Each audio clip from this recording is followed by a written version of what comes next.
முன்னொரு காலத்தின் ஒரு காட்டில் 3 சிறிய பன்றிகள் வசித்து வந்தன. அவர்கள் சகோதரர்கள், ஆனால் அவர்கள் ஒருவருக்கொருவர் மிகவும் வித்தியாசமாக இருந்தனர். முதல் சிறிய பன்றி மிகவும் சோம்பேறியாக இருந்தது. அவர் கடினமாக உழைக்க விரும்பவில்லை, எனவே அவர் தனது வீட்டை வைக்கோலால் கட்டினார். அதை விரைவாகவும் எளிதாகவும் உருவாக்க முடிந்தது. விரைவில் அவருக்கு ஒரு வசதியான சிறிய வைக்கோல் வீடு கிடைத்தது. இரண்டாவது சிறிய பன்றி முதல் விட சற்று சுறுசுறுப்பாக இருந்தது. அவர் தனது வீட்டை குச்சிகளால் கட்ட முடிவு செய்தார். இது இன்னும் கொஞ்சம் முயற்சி எடுத்தது, ஆனால் அது மூன்றாவது பன்றியின் திட்டத்தை விட வேகமாக இருந்தது. மூன்றாவது சிறிய பன்றி அவர்கள் அனைவரையும் விட புத்திசாலி. கடின உழைப்பு மற்றும் நீடித்த விஷயங்களை உருவாக்குவதன் முக்கியத்துவத்தை அவர் அறிந்திருந்தார்.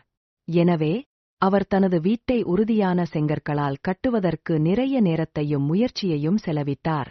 அது ஒரு வலுவான மற்றும் பாதுகாப்பான வீடு. ஒரு நாள் ஒரு பெரிய, மோசமான ஓநாய் காட்டுக்கு வந்தது. முதல் சிறிய பன்றியின் வைக்கோல் வீட்டை பார்த்து, ஆகா, மதிய உணவுக்கு ஒரு சுவையான சிறிய பிக்கி. கதவைத் தட்டி, சின்ன பன்றியே, என்னை உள்ளே விடு. ஆனால் முதல் சிறிய பன்றி பயந்து, என் சின்ன கன்னத்தின் முடியால் அல்ல என்று பதிலளித்தது. ஓநாய் பின்தொடர்ந்து இரண்டாவது பன்றியின் வீட்டிற்கு வந்தது. சிறிய பன்றிகளே, என்னை உள்ளே விடுங்கள் என்று அவர் கூறினார். ஓநாய் பின்தொடர்ந்து இரண்டாவது பன்றியின் வீட்டிற்கு வந்தது. சிறிய பன்றிகளே, என்னை உள்ளே விடுங்கள் என்று அவர் கூறினார். ஓநாய் பெருமூச்சு விட்டுக்கொண்டே வைக்கோல் வீட்டை இடித்துத் தள்ளியது. முதல் சிறிய பன்றி பாதுகாப்புக்காக குச்சிகளால் செய்யப்பட்ட இரண்டாவது சிறிய பன்றியின் வீட்டிற்கு ஓடியது.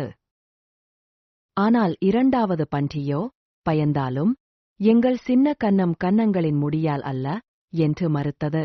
ஓநாய் அவற்றைப் பிடிப்பதில் உறுதியாக இருந்தது மற்றும் செங்கல் வீட்டிற்கு வந்தது. சிறிய பன்றிகளே, என்னை உள்ளே விடுங்கள் என்று அவர் கூறினார். ஆனால் மூன்றாவது பன்றி பயப்படவில்லை. அவர் நம்பிக்கையுடன் பதிலளித்தார், எங்கள் சின்னி கன்னங்களின் முடியால் அல்ல.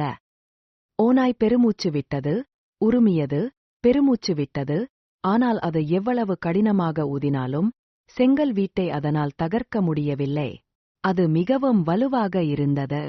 ஓநாய் முயற்சியைக் கைவிட்டு பசியுடனும் ஏமாற்றத்துடனும் சென்றது. 3 சிறிய பன்றிகளும் தங்கள் உறுதியான செங்கல் வீட்டில் பாதுகாப்பாக இருந்தன. கடின உழைப்பும் தயாரிப்பும் இறுதியில் பலனளித்தன என்பதை அறிந்த அவர்கள் அனைவரும் மகிழ்ச்சியாக வாழ்ந்தனர்.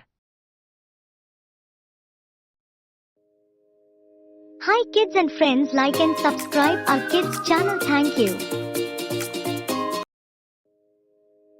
Hi kids.